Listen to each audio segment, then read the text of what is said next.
Have you ever had the impression that you don't have as much energy to see people as you used to? Perhaps you're experiencing a decline in your desire to socialize with people as the years pass. Or maybe you've wondered if it's typical to want to spend more time alone yourself as you age. Here's another thing to consider. What if there are more significant factors than age that prevent people from visiting others? You see, it's not just about becoming older or being exhausted. Our priorities change in unexpected ways as we get older. We'll look at the reasons why many people over 70 begin to avoid social situations in this video. It's more than simply physical exhaustion. It can also lead to more joy, clarity, and serenity. The reality regarding this transition will be discussed, and it may cause you to come to some profound insights.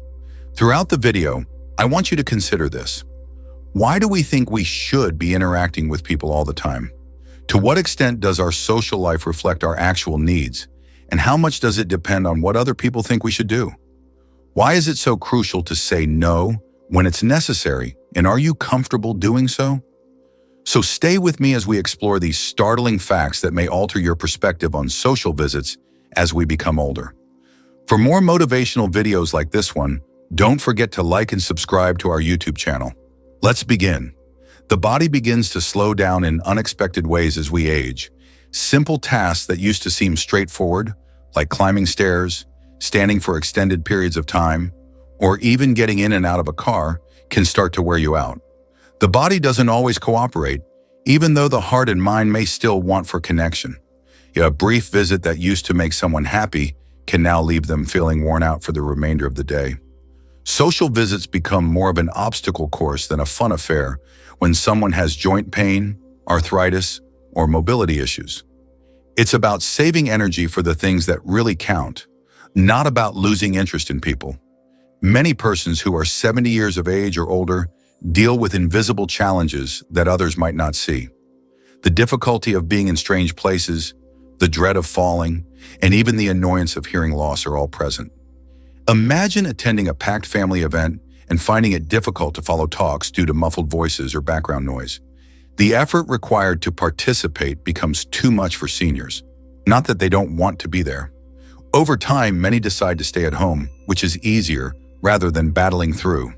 Finding calm in an area that feels secure and controllable is more important than isolating oneself. The reality of medical demands is another. Frequent medical visits, sleep-inducing drugs, or ailments that make travel difficult might all be contributing factors.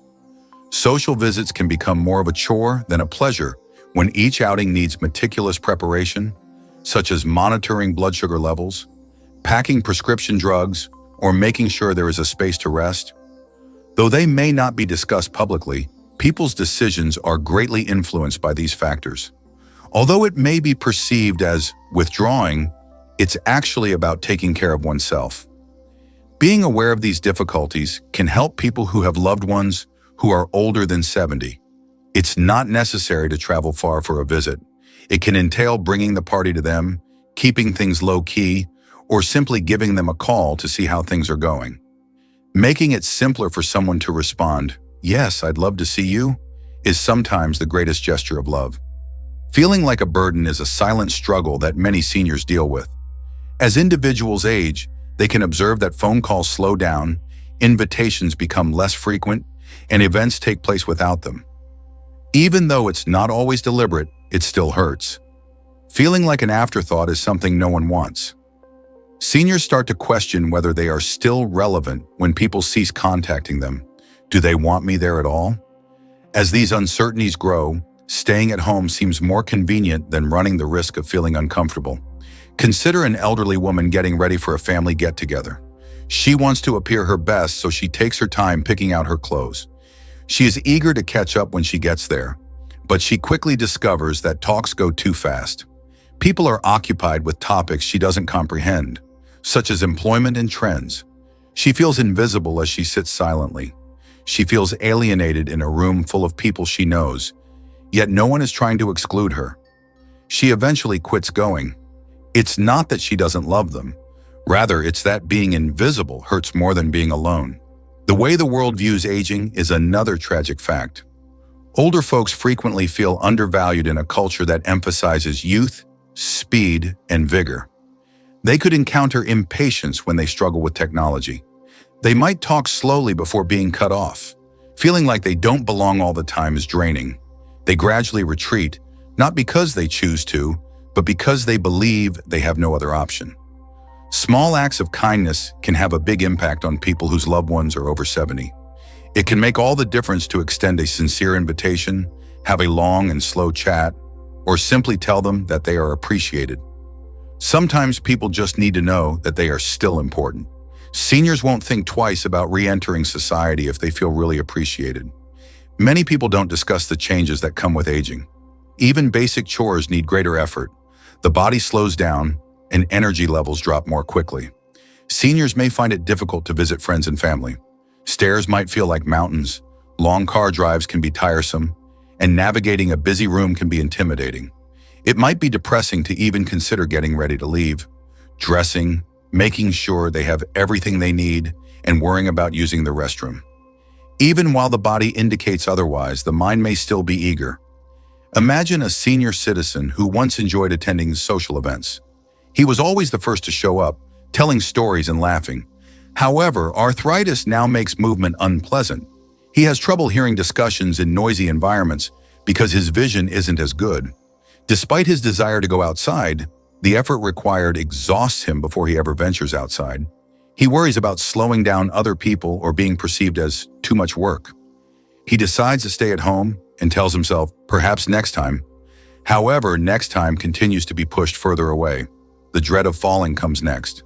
Many seniors worry about navigating new places, and even a simple excursion might result in significant harm. A meeting may feel like an obstacle course if it takes place in a house with high stairs, small hallways, or no chairs. Instead of seeking assistance or acknowledging their difficulties, they discreetly retreat. They don't want their needs to be a burden to others. However, isolation need not result from physical restrictions. Small adjustments made by friends and family can help seniors reintegrate into society. Selecting easily accessible areas, providing assistance without drawing attention to oneself, or just exercising patience can have a significant impact. Sometimes all it takes is an open discussion of, what would make this easier for you? Seniors can feel comfortable going out again with a little understanding and work, knowing that their difficulties are acknowledged and understood. Feeling like you don't matter is one of the most difficult aspects of becoming older. Invitations cease flowing in, friends and family become busy, and the phone becomes quiet for days or even weeks. Seniors typically stop visiting individuals because they feel forgotten, not because they want to. They worry that others will simply visit them out of duty and that they will be forgotten. Consider a woman who used to hold large family gatherings. Everyone in her home came to her for celebration, consolation, and counsel, and there was a lot of laughter. However, the calls have decreased, and she's no longer present at family get-togethers. "Sorry, we've been so busy," she hears when she reaches out. "Let's get together soon." However, soon never seems to arrive. She eventually stops phoning.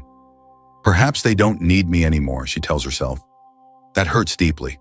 The fact that many of your pals are no longer with you is another reality. Some are just no longer there, some have moved away, and some are battling their own health issues. They no longer have the companions and talk that once occupied their lives. Additionally, it's harder to make new friends as you become older. It requires work, and that work becomes meaningless when they feel ignored by the people who used to matter most. Often, this silent loneliness breeds even more fear, becoming a burden.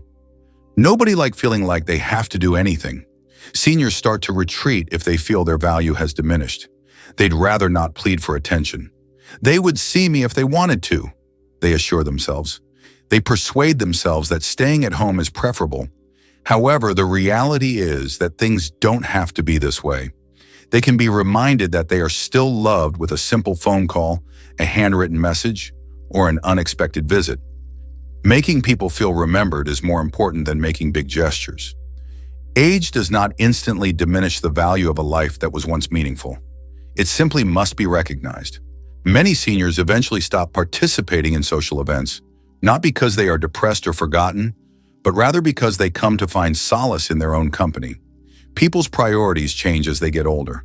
Keeping up with social circles, going to events, and striking up conversations or things that may not be as crucial as they once were. They choose peaceful times over busy chats in search of a deeper meaning. Imagine a man who grew up going to all the family gatherings and parties. His constant ability to make people laugh made him the life of the party. However, as he grew older, he discovered that he was loving new things. A room full of conversations became less satisfying than the sound of birds in the morning. A good book, or just sitting in his favorite chair and thinking about life. He stopped going to see others because he was comfortable in his own zone, not because he was resentful. They still adore their friends and family despite this change. It just indicates that they choose their time more carefully. They like deep discussions to lighthearted banter, instead of hurried check-ins with lots of interruptions. People prefer encounters where they can sit and tell genuine stories. They no longer feel the pressure to live up to or impress others. They enjoy moments rather than chasing them, instead embracing the beauty of silence. However, there is a thin line separating relishing solitude from becoming isolated. While some elderly people actually find solace in solitude, others gradually become lonely without even recognizing it. It's crucial for loved ones to show genuine interest in checking in, not merely by making a brief phone call. Question them about their dreams, memories, and thoughts. Recognize that although their environment may have shrunk, their wisdom has expanded. The goal of aging is to embrace a new way of life, not to fade away. Seniors who quit going to see other people aren't always sad. Rather, they're frequently just finding a new, internal form of satisfaction. Additionally, they don't choose to see others because they feel compelled to, but rather because they genuinely want to.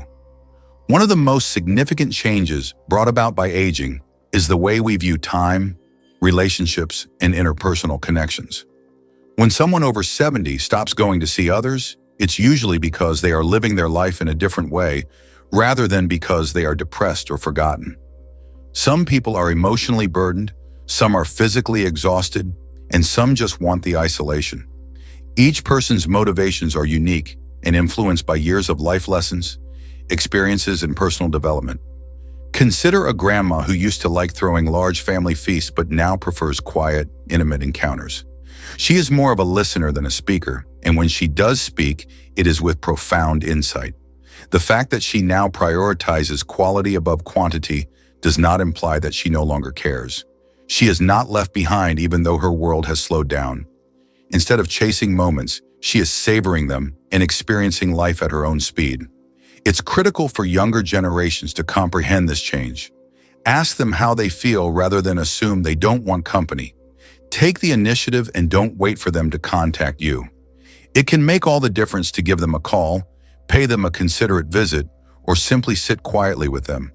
Their presence still matters, their minds still contain insight, and their hearts still contain love. The goal of aging is to embrace life in a new way, rather than to fade away from it. People who quit going to see others may not require a large audience, but they do require a sense of worth, love, and remembrance. Ultimately, how profoundly we make them feel seen is more important than how frequently we see them.